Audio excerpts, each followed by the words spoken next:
मरहबा collection mall, readymade कपड़ों का भरपूर खजाना। Jeans pant, T shirt, cargo pant, night pant, बच्चे और बच्चियों के लिए अच्छे खूबसूरत और उम्दा ड्रेस। पता याद रखें, जमुर हाई स्कूल मेन रोड, जैतून हजीन मस्जिद के पास, मालदा चौक।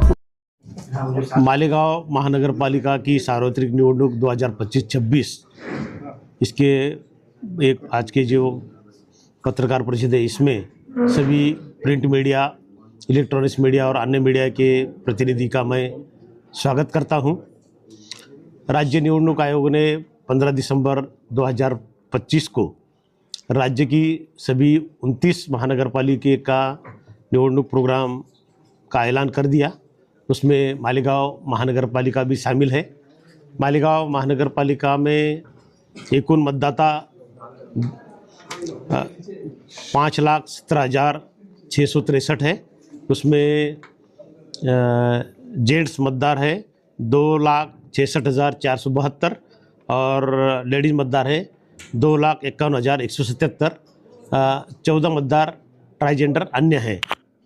मालेगांव महानगर पालिका में एकूण सदस्य संख्या है 84 और इस 84 के एक जो आयोग ने कहा है कि चार प्रभाग का 4 सदस्यों का एक प्रभाग होना चाहिए। इस हिसाब से हमने 21 प्रभाग उसके बनाए हैं।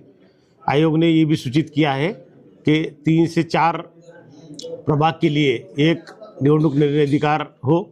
तो हमने प्रस्ताव भेजा था माननीय विभागीय आयुक्त साहब के पास, तो उन्होंने हर 3 प्रभाग के लिए एक आरओ, ऐसे 21 प्रभाग के लिए 7 आरओज़ की निमणूक कर दी है। ये आरओ क्रमांक 1 भी माननीय विभागीय आयुक्त साहब ने दिया है। 7 तहसीलदार रैंक के अधिकारी उन्होंने इसके लिए दिए हैं। जो बाकी आरओ क्रमांक 2 और 3 है, उसकी निमणूक कारपोरेशन ने करनी थी, तो हमने कर दी है। उसमें आरओ क्रमांक 2 जो है, हम जिले के नगर परिषद के जो है अपने लगत के उनके मुख्याधिकारी जो है उनको आरओ क्रमांक 2 का उनको नियुक्त किया है, जिसमें नांदगांव, मनमाड़, येवला, चांदवड़, देवड़ा, कड़वन और सटाना, ये 4 नगर पालिका नगर परिषद के मुख्याधिकारी है। जो आखिरी आरओ क्रमांक 3 है, वहाँ हमने कारपोरेशन के जो प्रभाग अधिकारी और इंजीनियर है उनको नियुक्त किया है। वो आरओ के संपर्क में रहेंगे और जो भी चीज़ें उनको चाहिए वो उनको काम में मदद करेंगे।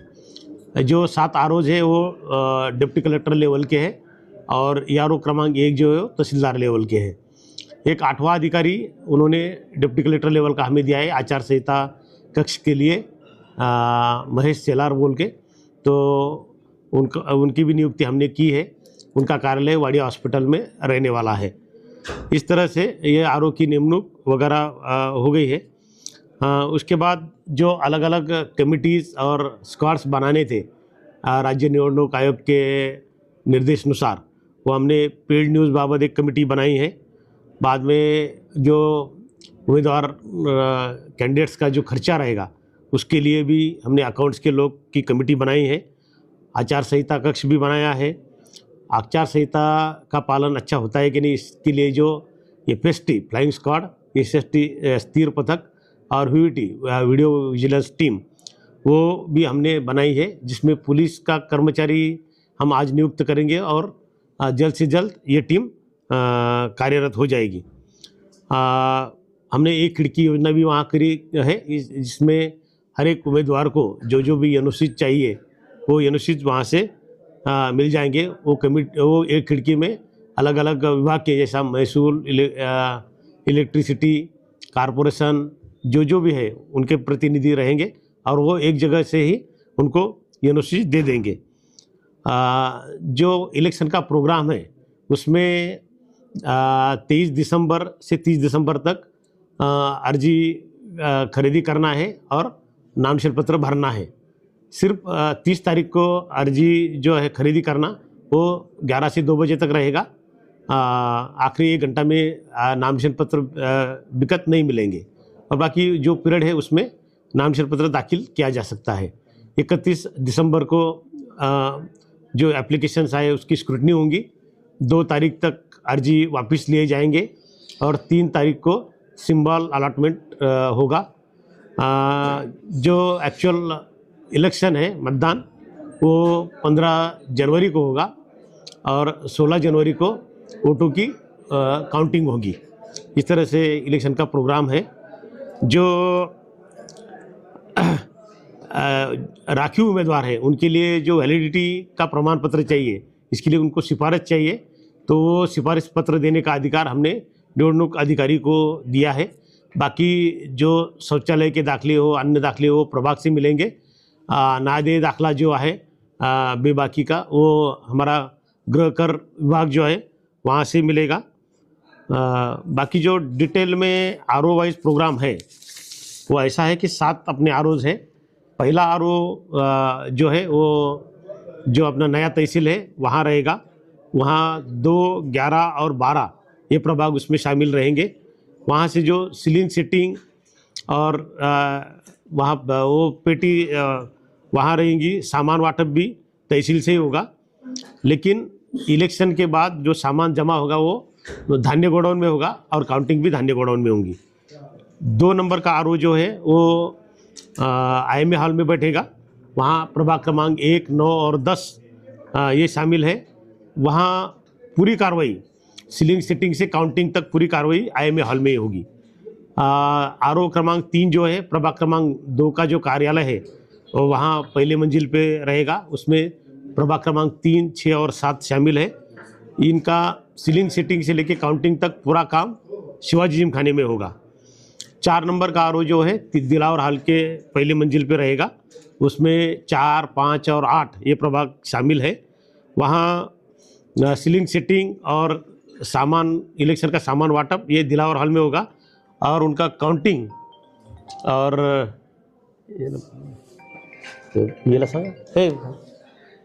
काउंटिंग उनका वखार महामंडल में वहाँ होगा।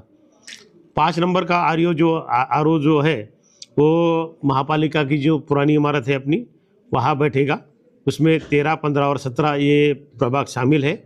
वहाँ से सामान का डिस्पैच, सीलिंग सेटिंग वो वही इमारत में होगा और काउंटिंग वहाँ सामान जमा और काउंटिंग ये गवर्नमेंट गोडाउन में की जाएगी। अपना 6वां जो आरओ है वो वाडिया दवाखाने में बैठेगा। वहाँ 14, 16 और 19 ये प्रभाग उनके पास है। वहाँ सीलिंग सेटिंग और सामान का वाटप वाडिया दवाखाने से होगा और काउंटिंग जो है वो शिवाजी जिमखाना में होगी। आखिरी 7 नंबर प्रभाग का आरओ जो है वो उर्दू घर में बैठेगा। वहाँ 18, 20 और 21 ये 3 प्रभाग शामिल है। वहाँ भी सीलिंग सेटिंग और सामान का वाटप उर्दू घर से होगा, लेकिन उसका काउंटिंग वो कृष्णा लॉन्स में होगा। ऐसे 7 लोगों का हमने जगह निश्चित की है। आचार संहिता कक्ष जो है वो वाडिया हॉस्पिटल में होगा। जो मतदान केंद्र है वो 850 मतदान के लिए एक मतदान केंद्र निश्चित किया गया है।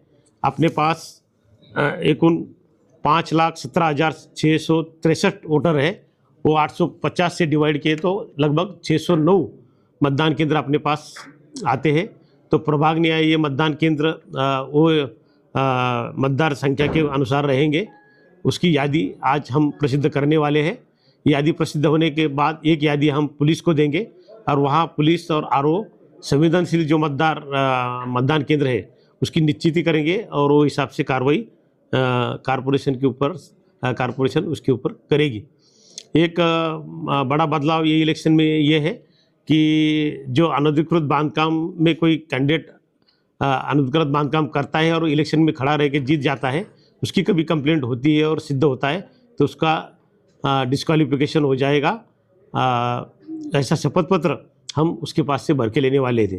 पहले ऐसी तरतूब नहीं थी। पहले थी कि भाई वो चुन के आने के बाद, इलेक्टेड होने के बाद कभी अनधिकृत बांधकाम करता है वो या उसके रिश्तेदार या कोई वो सपोर्ट करता है अनधिकृत बांधकाम, तो उसकी कैंडिडेचर ख़त्म हो जाता था। लेकिन ये कभी पहले से ही अनधिकृत बांधकाम में रहता है, उसने किया है और बाद में चुन के आने के बाद वो सिद्ध होता है तो उसकी सदस्यत्व कैंसिल हो जाएंगी चौकसी के बाद।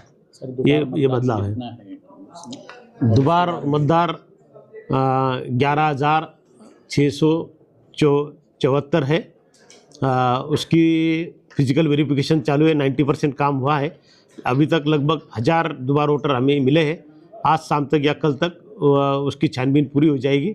दुबार वोटर में हम जो दुबार वोटर है उसका डबल स्टार वो मतदार यादी में करेंगे और उससे एक प्रतिज्ञा पत्र लिख के लेंगे कि हम जो भी मेरे 2, 4, 3 जगह पे जहाँ नाम है लेकिन मैं यही जगह पे मतदान करूँगा, ये वोटिंग मतदान केंद्र पे, ऐसा हम लिखित में उसके पास से लिख के लेने वाले हैं। टोटल पोलिंग ईवीएम मशीन कितनी है? ईवीएम मशीन बैलेट यूनिट अपने पास 1340 है और 670 ये कंट्रोल यूनिट है। ये सब से हमने मांग की है। बाकी इलेक्शन का जो दूसरा स्टैट्यूटरी मटेरियल है वो इलेक्शन कमीशन से हमें मिल गया है। कुछ थोड़ी पितली सील और मार्कर पेन वो हमें 1-2 दिन में देने वाले हैं। सर, ये जो मशीन इस्तेमाल होने वाली है अपने यहाँ पे, ये कहाँ से आ रही है? अपने पास कुछ 553 कंट्रोल यूनिट है, बाकी बचे वाले और बैलेट यूनिट ये नासिक जिलाधिकारी कार्यालय से हमको मिलने वाले हैं।